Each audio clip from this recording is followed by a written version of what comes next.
All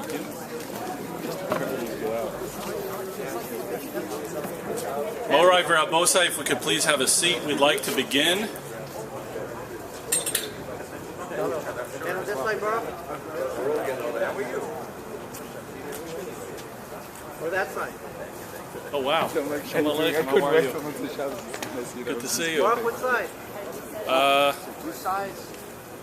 The men should take all sides. The women will just take the back row. That's fine. It's a good rule. Oh, you good? It's working. This for Nelson this side. You could all please find a seat. There's some women. Hey, look.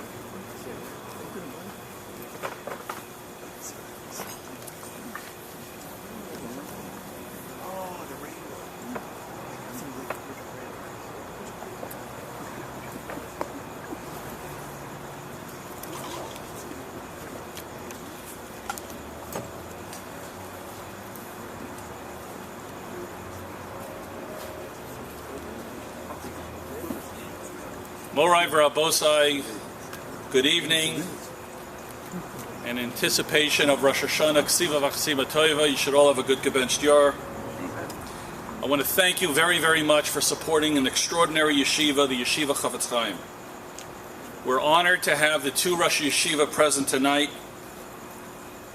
Their presence gives us Berachos before the Yom Hadin, HaRav Dovid Harris, Shlitah, and HaRav Akiva Grunblatt, Shlitah. I would encourage all my friends to introduce themselves to the Yeshiva, get to know the Roshei Yeshiva, forge a relationship with the Yeshiva. It'll be an excellent investment. I'd like to share a personal story with all of you. It's my personal story, my connection to Chofetz Chaim. I grew up as a modern Orthodox kid in Far Rockaway in Bayswater, New York, and I davened in a shul called the Young Israel Wavecrest Bayswater. And Rabbi Moshe Chait was the Rav of the Chofetz Chaim Yeshiva. And I'm into exhibits as a trial attorney, so I'm always showing my jury what I'm talking about. And I was a kid, and my father was mesmerized by the shmuzim of Rabbi Moshe Chait. He would point to me and say, "You see that yeshiva bacher? He's Baruch Chait. You see how a Ben Torah davens? There's Tippy Waxman. There's Rafi Waxman. Look how a Ben Torah davens." And these were Chofetz Chaim Talmidim. My father would say to me, one day, if you study hard, maybe one day you'll get into a yeshiva like Chofetz Chaim. So it became the model of the dream of a childhood. And when I would hear Rabbi Chait speak, he brought to life people in a faraway country in Europe, but he made it real. He spoke about the Chofetz Chaim, Reb Naftoli Tropp, a man called the Alter, until I found out who he was, the Alter of Slabodka, Reb Yisroel Salanter, but he spoke about it with such a relative closeness, as if he just finished learning from them. Reb Zimcha Zissel, Reb Naftali Amsterdam, and then he would speak about his Rebbe, the Yeshiva Reb Dovid Leibowitz. And there was a reverence when he spoke. So my learning in the Yeshiva Chofetz Chaim was a lifelong fulfillment of a dream come true. And great things happened in my life when I learned in the Yeshiva during those 6 years. And truthfully, it altered the flow of my river. And I don't think that things would have happened had I not learned in Chofetz Chaim. During this time, I met my wife, Adina. It was also a time when I transitioned from college to law school. While I was learning in Chofetz Chaim, I overcame an insecurity about speaking up in a shir and to develop a chiddush, an original Torah thought.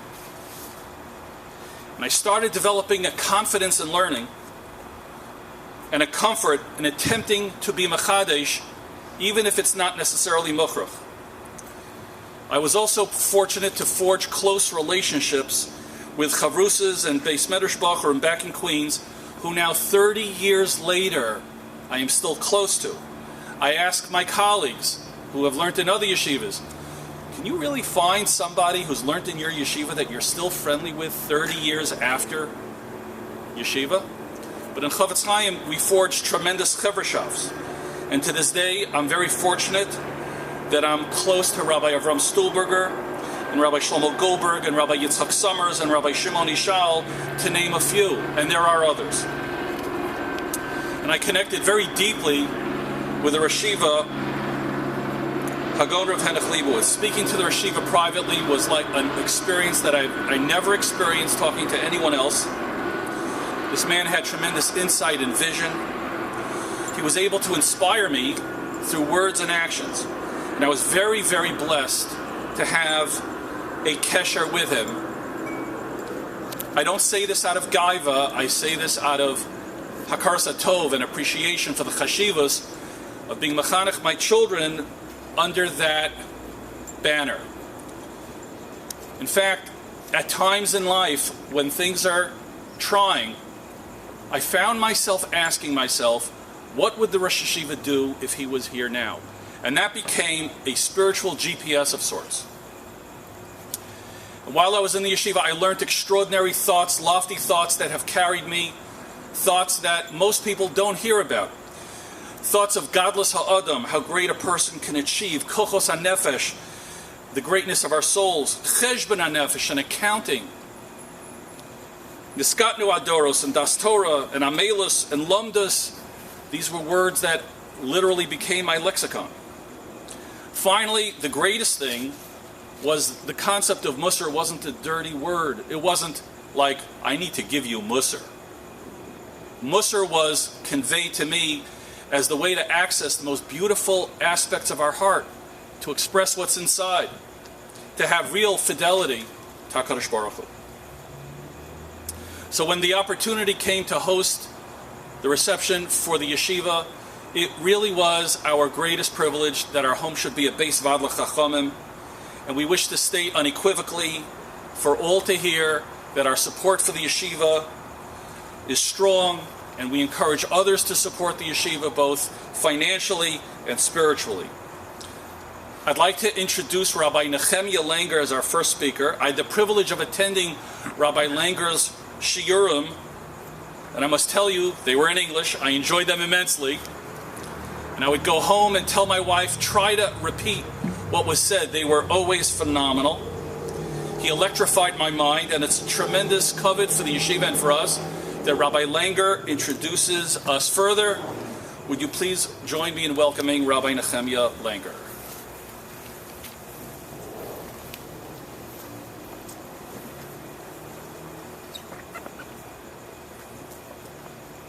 Good evening, Shkoyach Baruch, for that introduction. Bruchim Aboim, B'Shem Hashem, Kvoid Rosh Yeshivas, Shlitah Kvoid Yedidi, the Balach Sanya. Chazal tell us, Hoischim B'Kvoid Achsanya, but that presents a dilemma.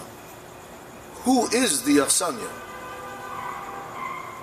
We hear Kavod Yeshivas Chofetz Chaim.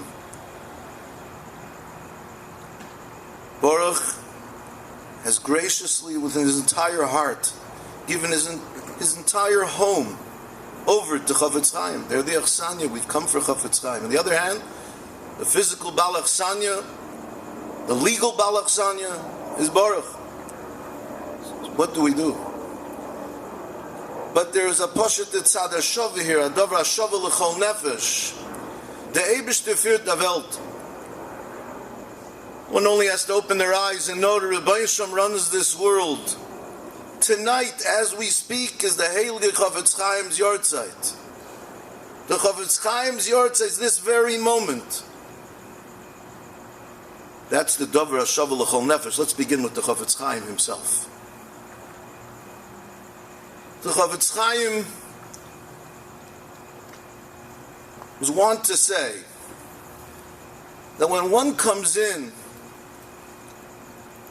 to a place of darkness and one doesn't focus on expelling the darkness, he can take a stick, the Chofetz Chaim says, and try to chase out the darkness. It's not going to work. What will work is lighting the candle, or in our times, switching on the light. And the metaphor is obvious. We live in a world of chayshich, but we need or desperately. Kiner mitzvah v'Torah or. How overwhelming is the or Torah of Chofetz Chaim.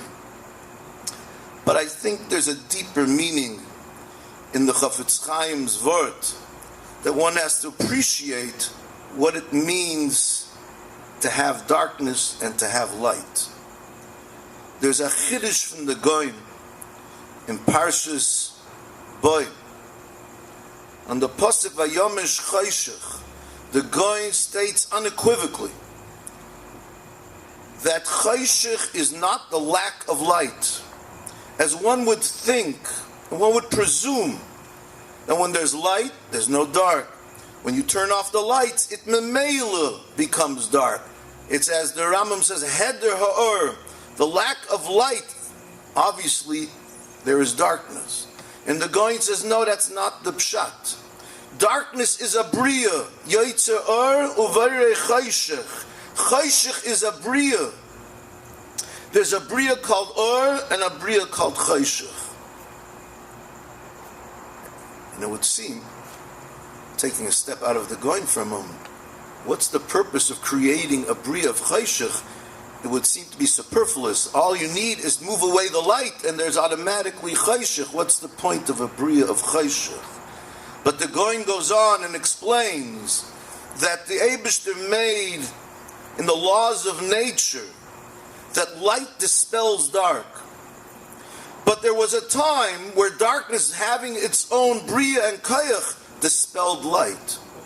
Vayomesh chayshich, chayshich moved away, moved the light away. It didn't move away. It displaced something. Vayomesh v'loshen loimosh mi'oil. Vayomesh chayshich, it moved away the light by makas chayshich. Only because there was a bria of chayshich was there vayomesh chayshich. Chayshich was able to dispel the light. That was the exception to the rule. There's a kayach, there's a bria called chayshich. And in Mitzrayim, for one short kufa, it reigned supreme. But perhaps that too is a metaphor. In Mitzrayim is a place of chayshich. It is said that the sons of Rav had a daughter who got married out of the country. She married a young budding Talmid Chacham who later years became one of the Gdolei Hador in his own right, became the Horner Steipler Rebbe, the one who told a Yid in his community is going to have a son who's going to light up the world, and that Yid we're all familiar with. That's the Steipler, the Kilis Yankov, known as Steipler because of Horner Steipler. They lived in Russia, and the sons of Rav couldn't get along, couldn't visit his daughter as he was with his other children who lived in the area in Poland. They made up through correspondence. They're going to meet at the border. She couldn't get out of the country. He'll stand on one side, she'll stand on the other, and they'll correspond. They'll talk to each other through the soldiers at the border. They came together, and he says to his daughter lovingly, "Nu, Bos Herzog, well, how are you doing in Russia?" And she said, "It's a terrible place here. It's like the Yidden in Mitzrayim. Russia's terrible. It's like the Yidden in Mitzrayim, under terrible circumstances." And the sons of Rav corrected her and says, "No, can't be. Mitzrayim had no Torah. There's never again a place in Yiddishkeit, a place in the world that's devoid of Torah. We'll never have Mitzrayim ever again. It'll never be as dark as Mitzrayim. The world has light. Light is not enough just to have light. Light pushes away darkness. We live in a time where darkness is palatable. Chayshich is out there, perhaps more than any other time. It's out there, it's a kayach, it's a maishich, it pulls, it entices, it pressures. One needs a strong kayach of or to dispel that chayshich. Stronger than in Mitzrayim, but we have a kayach ha-Torah. Ki ner mitzvah v'Torah or.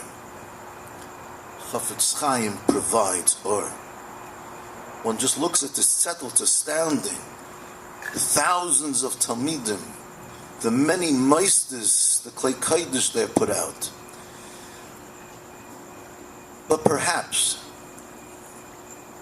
hearing is one thing, reading is another level, but seeing is believing. Perhaps the greatest tribute tonight we can say to Chofetz Chaim. Look where we are. We're in the home, not of their Klei Kodesh, of one of their so-called Balei Batim. Baruch shows us what Chofetz Chaim is. This is Chofetz Chaim. They're putting out Talmidim years later, years after they've left Yeshiva, and they still haven't left Yeshiva.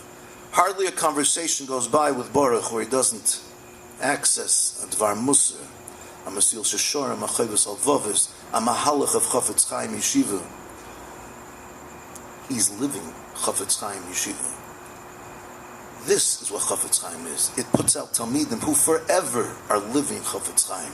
They're living the grandeur of their Alter of Slabodka. They're living the Yiras Shamayim of their Rosh Yeshivas and Mechanchim. They're living with Musar. They're living with Mesiras Nefesh Hashem without being Mesiach Das, what the purpose in life is. This home itself, this beautiful home, has gone through trials and tribulations. But this Or, the Or of Torah, has always been there, and that Or has been Doiche, Harbe Choshech. It's a lichtige home, and always was. Baruch and his family have brought in a lot of Or, not only to this home, to our entire community, through his shiurim when he gave, through his example, through his chesed. This is the lesson of the Chofetz Chaim. Or is doiche choshech, and that's why we're here tonight, to not only celebrate, but to support and push for more Or. It's a place that produces Or and sends out hundreds, if not thousands, of torch-bearing Or spreading B'nai Torah. What a wonderful, wonderful thing to be part of. To be Messiah. The Chofetz Chaim sheds light. Covered his yahrzeit, sheds light as we're a few days away from Rosh Hashanah, being Oimid Lefnei HaMelech. The Chofetz Chaim sheds light on something that's very difficult to understand. We're going to, Rosh Hashanah is forever and should be associated with Kol Shofar.